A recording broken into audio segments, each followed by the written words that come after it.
The following is a presentation of the iRacing Esports Network.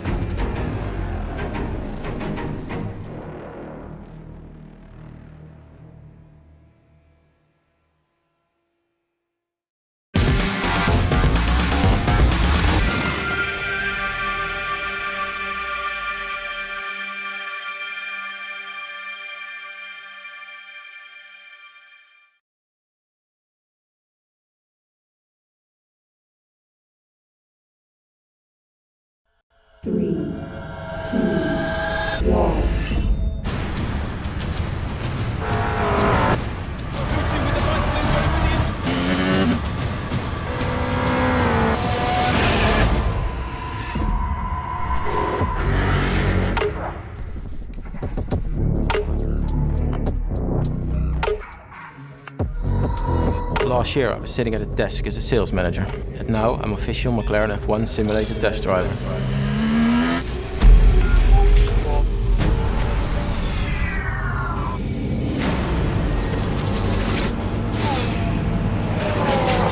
So there's 1.4 behind.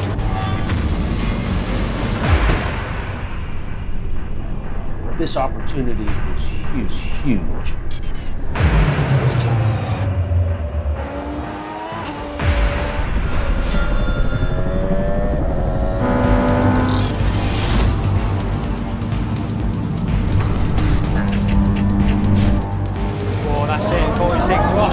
That's faster than the factory McLaren driver, and he's done 6 laps.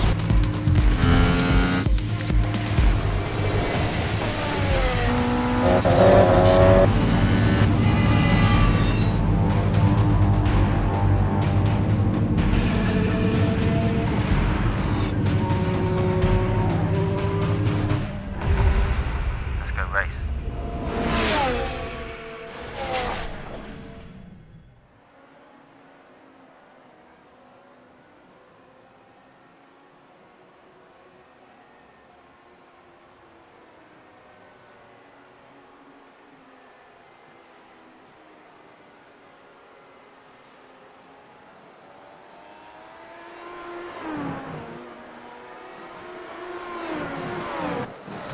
So,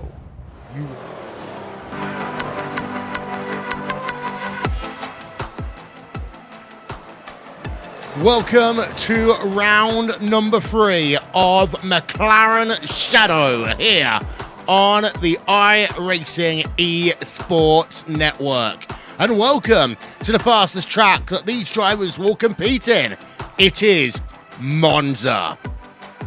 Will Vincent here along with Connery Maddock, getting ourselves ready for the 3rd round of the championship. And well, we've had some great racing so far, Connery, but this one is the potential curveball. Yeah, exactly. It's Monza. It is a racing circuit where you're on the 100% throttle for the vast majority of the time, and these cars are completely trimmed out in terms of their wing settings. They're all set up for straight line speed, and it is a great equalizer in terms of all the tracks that we go to. Yeah, and the interesting thing to note is, of course, because the drivers knew the track conditions heading into this event, Connery, it meant that they can be more daring on their setups. Yeah, exactly. They knew, of course, this session would be 26 degrees in the air, 38 degrees on the track temperature, default weather in terms of the iRacing weather. So they knew exactly what they were getting into. They can create a bespoke setup for this weather and not have to worry about the randomness of sometimes the dynamic weather. Yeah, drivers are in the process of doing their qualifying laps right now. Let's have a look at one of those. That is the driver of Marcus Jensen. As we are... Actually, we're not going to have a look at him, unfortunately, just yet. But one thing I do love about this track is fast. It is furious. And Connery, what that does mean is that this, in terms of the McLaren Shadow process, it's about not only being able to pass drivers, but know how to effectively defend. Not dive bombing into a corner, not being into a situation where you are defending too heavily that might put your car at risk. especially at a sprint race like this, because if you make one mistake, then you don't have a lot of time to recover, especially if it comes sort of in the middle of the race where you would only have 10 laps in this case to get yourself to the end. So it requires the series requires some aggressive driving, yes, but you can't be too over-ego in making moves. Yeah, Marcus Jensen is on pole as it stands right now. Having a look at David Williams in the number 3 Club UK and Ireland car as well. The thing about this track, as I say, it's last configured in 2000. It's got these 3 famous chicanes. The Variante Ascari is arguably the most famous of all of those, but each of them have their own little unique bits. Yeah, exactly. We have the first chicane, the Rettavili chicane, always exciting on the first lap as everyone gets congested down through there. And usually in some series, what we see is not instants coming down into the first chicane, but it's actually instants coming down into the second chicane, the Della Roja. That's where usually those sorts of instants happen. And of course, you have the high-speed Ascari chicane as well, coming towards the final sector of the lap. It's a sort of downforce-dependent section on a load of downforce track, which makes it so interesting. Yeah, we do realise, ladies and gentlemen, we have had a couple of issues in terms of getting the fantastic liveries up. That was something outside of our control. We are working as quickly as possible to get that one sorted for you. It's always great when you get an update right at the very last minute and you can't seem to install said update. So we might have to go without it, unfortunately, for this one, because there's only a minute remaining in terms of qualifying. We talked about Marcus Jensen, of course. He's got himself pole position. Harrison Finch, second place. David Williams still on the lap, but he's in third. Michael Partington in fourth. And then we've got not that big a gap at all to pay Stonyov Peeve, who's in fifth place. Not a huge gap at all. It's only a couple of hundredths of a second as qualifying is starting to draw to a close. David Williams heads his way across the line. No time set for him. Unfortunately, he has already done all of his qualifying laps, but a driver that could potentially be on the lap right now is Fabrizio Gobbi, the driver of the number 12, gets himself the charge towards the line. Sets a 123 flat, so that's good enough for 9th place on the circuit at the moment. We're still waiting for Matteo Calistani and Stefan Schmidt to get their laps done. Yeah, so we hopefully have sorted that issue. We do apologise again, ladies and gentlemen. You never know what happens in motorsport. Well, if it helps, that was a bit of a stressful couple of minutes for me, but qualifying is over. Let's have a look then at your starting grid for this event. Connery, take it away. Well, pole position once again will go to Marcus Hamilton. So the driver that has won both the races so far in this series gets himself the best start possible at the front of the grid. Lining up right next to him is Harrison Finch, and let's just hope that Finch for once can get a good race start, since both starts have been absolutely horrible for him so far in this series. Second row will consist of David Williams and Michael Partington. Then further back, P number 5 on the grid, Peo Piev and Jorge Montanes will round out that particular row. Got Matteo Calistani and Josh Thompson further back, though, with Fabrizio Gobbi and Tanguy Pedrozzoli rounding out row number 5. That's down to 10th place. Yeah, Josh Ladd in P number 11, Kyle Germanton behind. There you'll see the rest of the results cycling through on your screen as we are almost ready to go racing here for 20 laps at Monza, McLaren Shadow style. It's going to be a fast and furious run down in towards turn number 1. We are glad that you're here with us on what will be a double header on the iRacing Esports Network, because the 2K World Cup will be immediately after this broadcast. These drivers, though, they are getting themselves ready. They are almost there now on the starting grid, and we can get those lights on top of the iRacing.com gantry and get this race underway. The third round of McLaren Shadow, waiting now for just Angus Waddell. He's there. That means that we are officially ready to go. Engines are going to start revving up. Light will go on top of the gantry.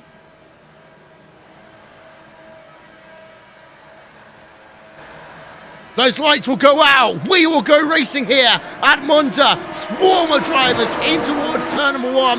Are they all going to make it through that first chicane? The answer is they're trying to get themselves single file, but we have got a little bit of beating going on in towards turn number 1. We've got one driver who goes off there onto the escape rope, but I don't see any drivers with damage on their cars, really, Connery.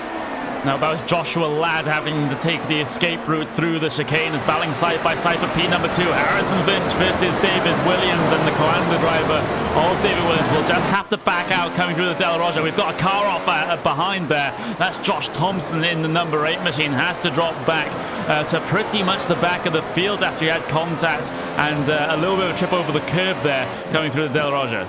Yep, so he's down into P number 11 in that Radicals Online machine as a consequence of that one. Jorge Montana is going side by side right now as they work themselves towards Ryan Ascari. They work themselves over the old part of the racetrack. Of course, that big, fascinating oval.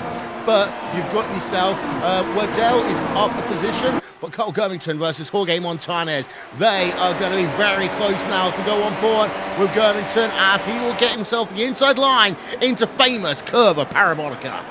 Montana is having to hang around the outside. Unfortunately for him, that is the racing line off for the corner, just not into it. But Josh Thompson will get the drive off the corner with the help of the ERS. DRS not in effect right now since we haven't yet hit lap number 3. That one will get itself sorted in the not too distant future. Down into the Rectifilio logo is Josh Thompson behind on Kyle Germanton, but Germanton managing to hold strong in P number 9 at this moment in time. Josh Thompson's trying to recover positions after he's off.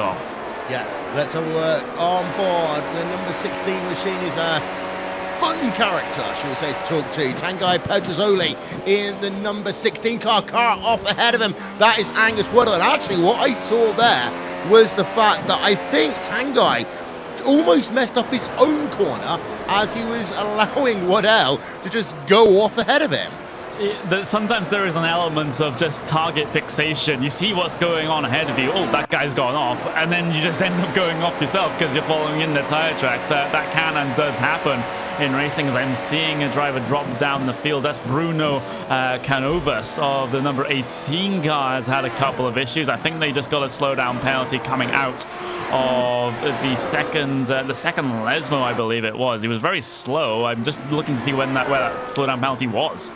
Yeah, as we are searching through, and one thing I have noticed is that already 2.1 seconds is the gap that Marcus Jensen has built out front. Harrison Finch in second place and David Williams in third. Mattia Calistani looking down to the inside of, actually no, that was Peeve down to the inside of Calistani. Now Peeve's moved himself up into fourth place, Calistani down into fifth. Yeah, very, very good start so far for Pio the VRT driver in this series, getting himself up into P number 4 there. So fantastic move for him so far. Looking a little bit further behind though, things have started to calm down in this mid-pack and back.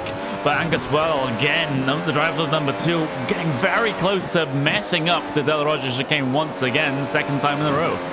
Yeah, as Josh Thompson's worked himself back up into P number 9. He's going to be one of these drivers. He's got a lot of experience of driving through the field, Connery. As we've talked about quite often, it's not a full race distance here in McLaren Shadow. However, you normally have to be careful with your tyres. That is less of an impact here at Monza compared to the other tracks in this 4-race cycle. Yeah, Monza, not very high tyre degradation at all. The tyre life is very, very good here, so they can just push a little bit more than they otherwise would be able to at a different racetrack. So that's just another element that these drivers have to think about, and maybe it'll result in some fantastic racing, especially near the end where everyone's just pushing 100%. Jorge Montana is down on towards the lane. That's an interesting one. Yeah, so definitely some issues then with Jorge Montanez as he does move that car on towards pit road. Having a look though back at Calistani, the gap is 0.4 of a second between himself and that number 14 machine of Pierre as they'll come down in towards that second chicane. Once again, De La Roggia, they exit that one. Now into the two Lesmos. The two slowest corners really on the racetrack here, but they're ones where you can gain or lose about 4 or 5 tenths per second, just dependent on how smooth you are through there.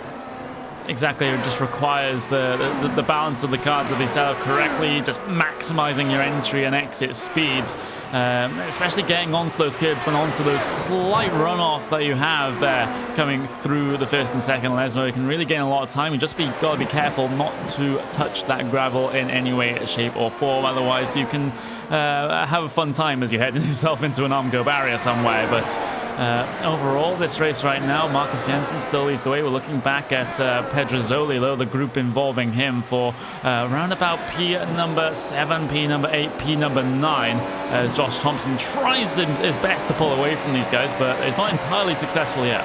No, we're on board again with Tango Pedrozzoli as Thompson now up into the 7th place.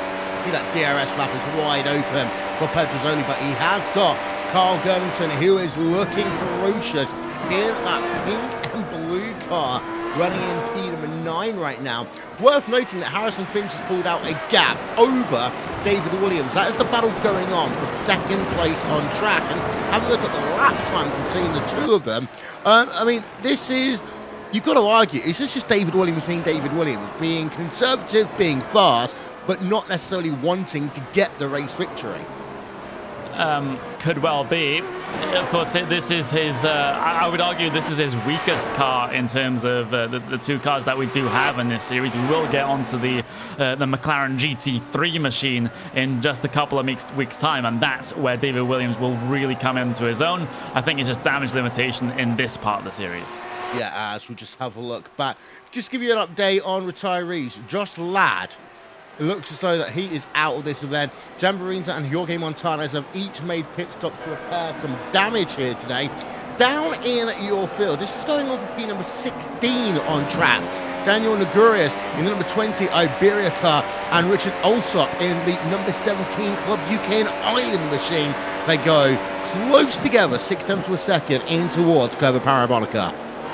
Stefan Schmidt ahead of this also could potentially be dragged back into it. Schmidt won't actually have DRS coming down the front straight, so Daniel Nogueras will get his rear wing flap wide open. Same with Alsop as well, as they get onto the brakes into the Retifilio chicane. No one able to pull off a move so far in this one, but these kind of groups, these kind of packs can get very, very spicy very quickly given the right circumstances. Yeah, having a look at a replay on board of Matteo Ugolotti. This is him coming down toward, and you can see the gap as well.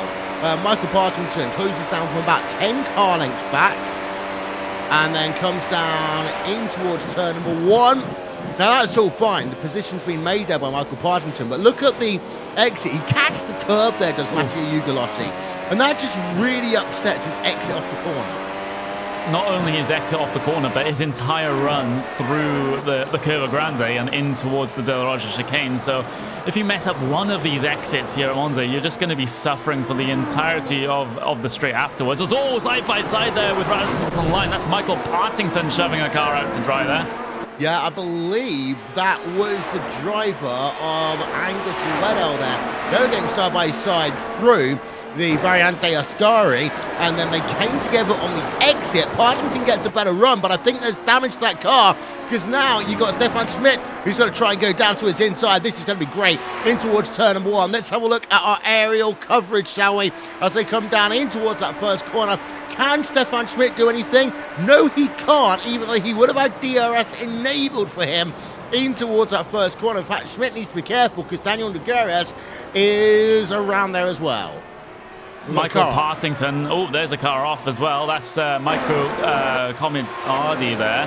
That's run himself into a couple of issues, perhaps taking the first chicane a little bit too liberally and getting a slowdown penalty for his troubles, but slots himself in behind this pack of cars. As Nogueras is going to push wide, that means Comentardi is just going to make his way by, and Richard Alsop also looking very, very threatening when he saw that Nogueras had went off. Indeed so. Out front, Marcus Jensen, 3.1 seconds now ahead of Harrison Finch. Finch in second place with a 2-second advantage over David Williams. David Williams in third, 1.6-second advantage over Stonyov Piev. And then he has himself a 1.6-second advantage over Mattia Calistani. So in terms of your top 8 right now, we'll show it along the bottom of your screen. As we get ourselves closer to halfway in this event, I will say, not much action going on out front. All that action starting from P9 backwards. It is, and Tanguy Pedrozzoli, driver in 9th position right now, getting very, very close indeed to Carl Germanton down into the first chicane, but not close enough behind coming out of the Parabolica to be able to challenge in that sort of situation. And he gets a terrible run out of the Rettifilia chicane as well. The car just not really wanting to put the power down, and that is just what you really need at a track such as this, coming out of the slow speed corners. You want all the power available to you from that V6 hybrid, and it just isn't working right now for Pedrozzoli. Richard Allsop inside, gets a move done over Daniel Nogueira. No, he doesn't. He hits those sausage curbs badly. Slow down penalty by the thing. Oh, yeah. Oh, Nogueira has had a big impact as well on the exit of that second chicane, and well, that was in itself a calamity of errors. It was a mess coming through the De La Roja chicane. We'll see it as they head their way through Curva Grande. You'll see Richard Allsop just get very, very close indeed. Decide to go for the move down the inside. Overcooks the corner, has to skip across the curb. And I don't think, though, there was no contact between himself and Nogueira. Nogueira's just made his own mistake coming off the corner, just clipping staying on the, trying to accelerate on the curb there, and then eventually clipping the grass, which basically sealed his fate in terms of heading into that Armco. Yeah, there's replay on board of Nogueira's. White line. It wasn't actually the curb, it was the white line. They always say in motor racing, the white lines are the slippiest part of the racetrack. And well, that proved to be the case there, Conway. Game over for him. Yeah, exactly. He is actually still out there on the track, but he'll actually bring that down on towards pit lane. So I have no qualms about that decision. That car looks like it's just more suited to a scrap heap rather than a international racing circuit, as we're currently looking at Michael Partington right now, who is currently in P number 12, trying to chase down Matteo Ugolotti there right in front of him, and doesn't really have any pressure from behind either. So Partington, after his couple of issues a lap or so ago, he's gotten back into the swing thing, gotten back into a rhythm, and has pulled the gap to Stefan Schmidt behind, and is focused on catching Matteo. Yeah, meanwhile, you still got that battle going on for P number 8. Govington and Pedrozzoli, as they exit themselves out of the Brian Andreascari once again. So on board then with Pedrozzoli, let's put that speedometer up for you. 109 miles an hour through the apex of Curva Parabolica. You build up the speed, you flat out now all the way past the start finish line. 200 miles an hour, 210 miles an hour, 200 and almost 20 miles an hour. Nope, only going to make 219. However, you are going to get a position up if you're Pedrozzoli. Easy DRS pass coming down into the Rettifilio, and Carl Germanton was also harvesting some ERS at the end of that straight as well. That's given away by the fact that the red light on the back of his car was blinking, and it's going to blink again coming through the Curva Grande as well. So some ERS management issues potentially going on for Germanton. But that's just one aspect of this race that drivers do have to deal with, your ERS recovery, especially at a track like this where you're on the 100% throttle for the vast majority of the time. Like I said at the top of the broadcast, that ERS runs out very quickly if you're trying to push. Matteo Ugolotti was basically just doing a little bit of rally cross on the exit of the second chicane in towards Lesmo 1. Now I saw more car movements there by him then you'd have the likes of a world champion in that series at all. And, well, he's been losing time these last couple of laps. So I think that he's either got the balance of that car wrong or something's wrong with his setup, because he's lost position to Partington. I mean, this lap alone is probably going to be about a second slower than Partington, because he's lost himself a second in half of a lap here. Yeah, he has a little bit of front wing damage, which could be contributing to the lack of pace that he's been showing over the past couple of laps, and how terrible the balance of that car is right now. It's getting squirrely even coming through the Parabolica. That's how unstable that car seems to be, and it's not going to get any better for Matteo Ugolotti as the tyres go away. Yeah, as ahead. Let's actually have a look on board with Marcus Jensen, shall we? Because we haven't really shown you much of Marcus Jensen today, so let's give you a little bit of RaceBot TV fan immersion coming up for you right now.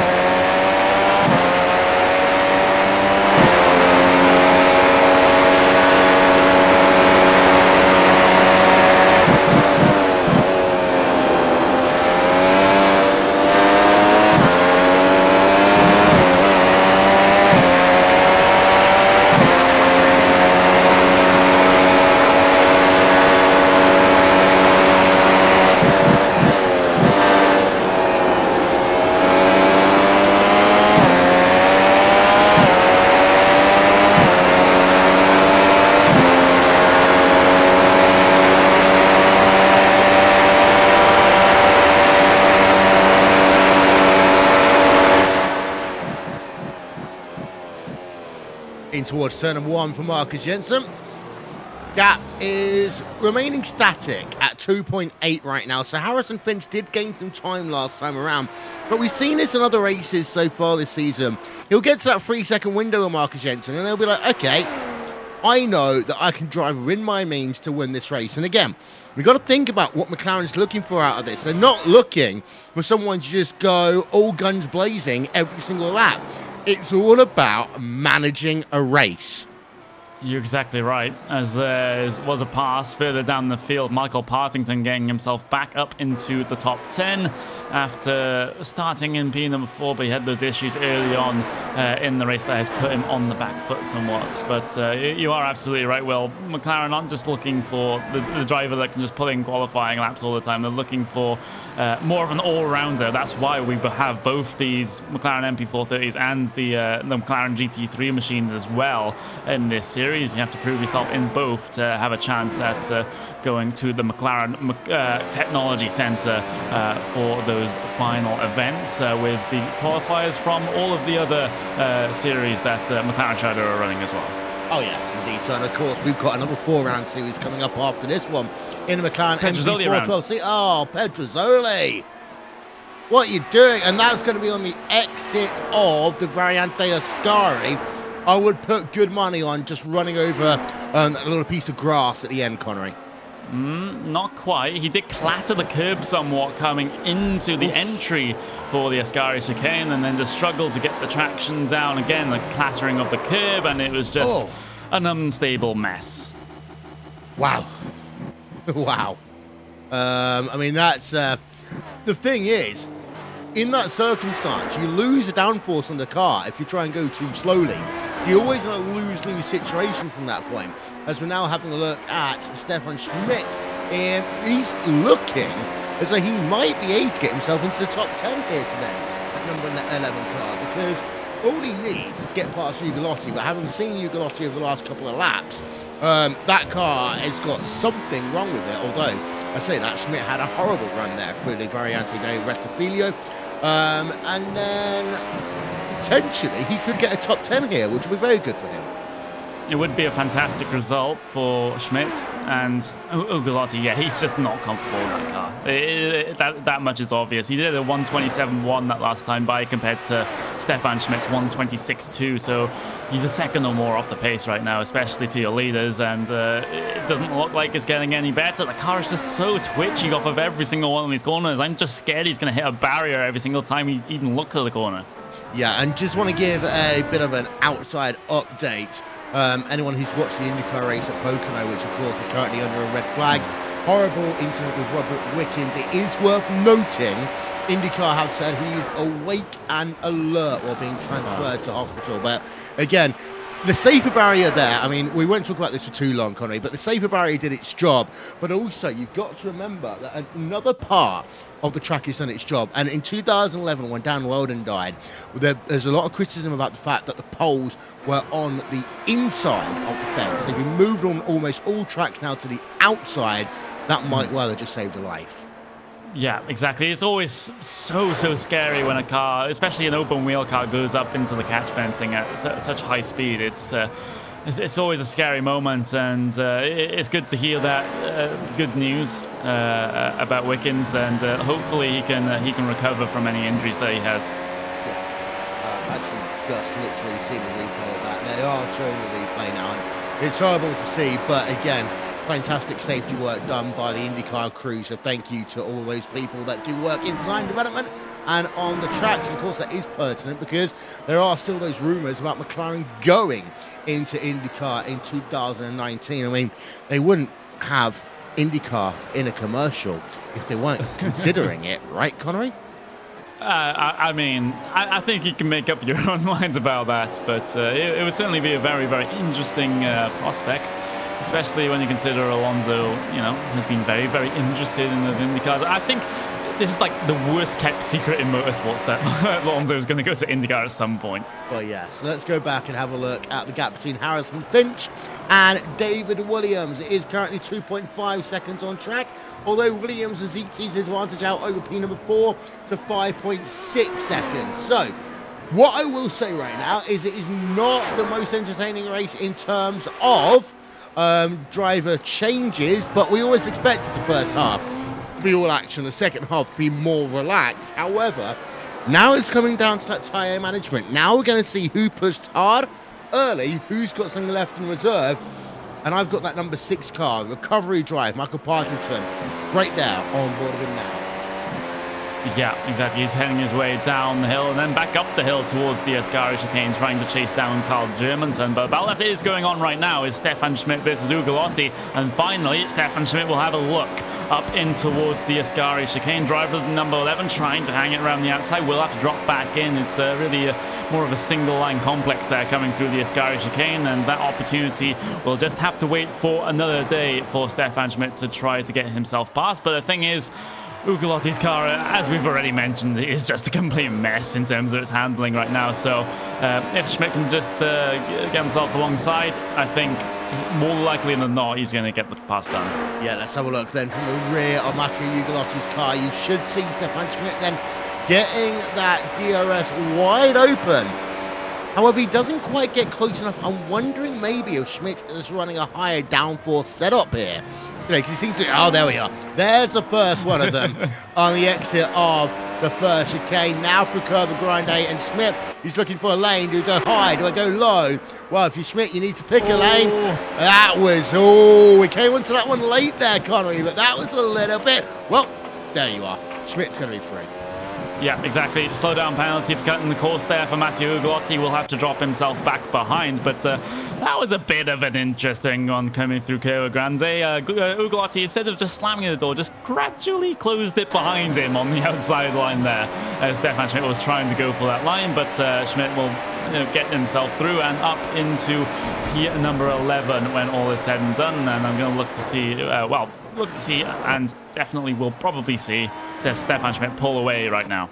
Right, Michael Partington as well in 8th place. Now hunting down his teammate, Josh Thompson. That is going to be for P number 7. Let's first we'll have a look at the lap gaps between Germington and Partington. However, the number 10 car has been relegated into the 9th position. Partington now is looking to try and get closer to his teammate. However, unlikely to happen considering the number of laps you have remaining in this one. Looks as though that the winner of the Radicals battle will have a crumpled front nose, but the Cranfield simulation car of Josh Thompson looking set right now for P7. Yeah, exactly.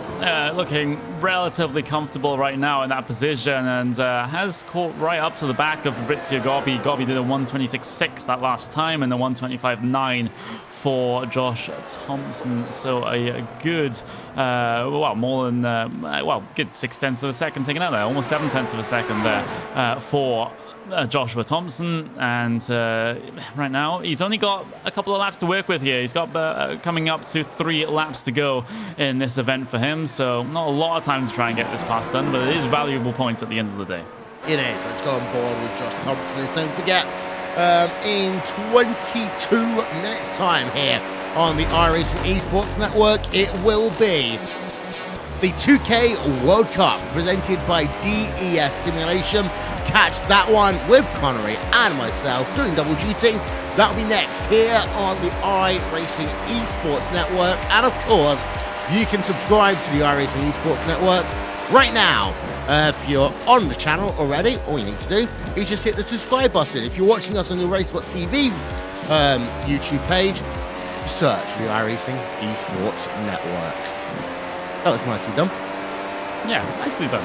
That was a nice little bit of promotion there. But in terms of this race now, Josh Thompson still getting close to the back of Fabrizio Gobbi. Gobbi was super slow coming down into the De La Rocha chicane. Just allows Josh Thompson to close up on the brakes, going so much later than Gobbi coming into that braking zone. Just sets himself up for a potential pass now. He's well within DRS activation range. You'll see that rear wing flap open right about now for Joshua Thompson as he gets his run down towards Ascari. Not going to be close enough for the move this time, but he's put himself in prime position. Yeah, as they come down into the Variante Ascari, gap is 4/10 of a second, and well, that's a little bit of snap oversteer for Thompson on the exit of the Ascari chicane. That's going to put that gap up to about 7/10 of a second, 0.650 as they come down into the Curva Parabolica one more time. Marcus Jensen, however, has himself a lap and 3/4 to go. So if you're Josh Thompson, you've got 2 to go. It's time to go racing as Matteo Ugolotti has dropped back to about a second right now behind Stefan Schmidt. We have had the 21 car in the wall, though. He has had an altercation with the barriers, so that's Marco Namella. Single car instant coming out the second. Lesmo just gets himself into the corner just fine, but coming off the corner, that car just didn't want to stop sliding and hits the barriers on the inside.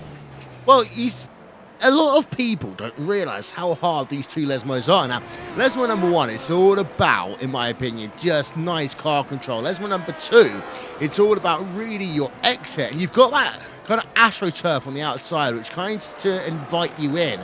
But you get it wrong under acceleration, and before you know it, you are hitting a tyre barrier on Armco barrier. Josh Thompson, Fabrizio Gobbi, down in towards the Ascari chicane again. Josh Thompson not close enough again as they work themselves through this corner to the right, to the left. Straight on again, a snap oversteer for Josh Thompson, but it's much closer, white flag out. It is, so the final lap for Marcus Jensen to get himself back around, and then he can pick up yet another win in this series, setting himself up very well for the championship run at the end. But this isn't over just yet for P number 6. Fabrizio Gobbi still ahead of Josh Thompson, but Josh Thompson will get that rear wing flap open, and look at it, overspeed for Radicals online there, coming down into the corner. Fabrizio Gobbi will try potentially to have a look back on the outside, but that was a huge amount. It was all they make contact there coming through the chicane.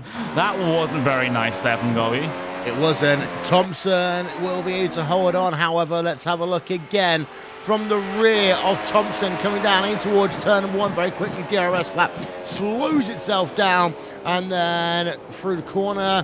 I mean, Thompson was just a little bit cautious is what I'm going to say through that chicane. However, that doesn't mean that anyone has the right to run into the rear of you. Meanwhile, Marcus Jensen, Burst Esports, they are the team worth talking about in 2018. Of course, Josh Rogers has done so much for that car in the iRacing World Championship Grand Prix Series. Marcus Jensen has done so much for that car.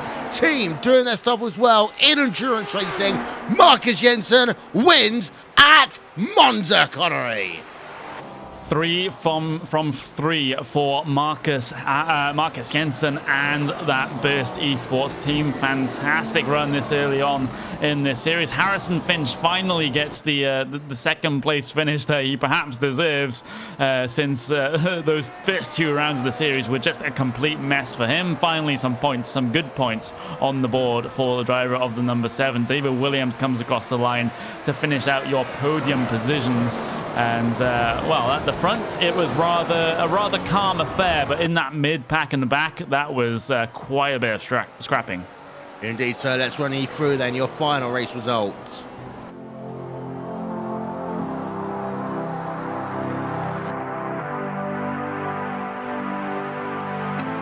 Marcus Jensen wins out by 1.7 seconds over Harrison Finch, but don't let that number fool you, because Jensen had this race under control from the middle of lap number 1.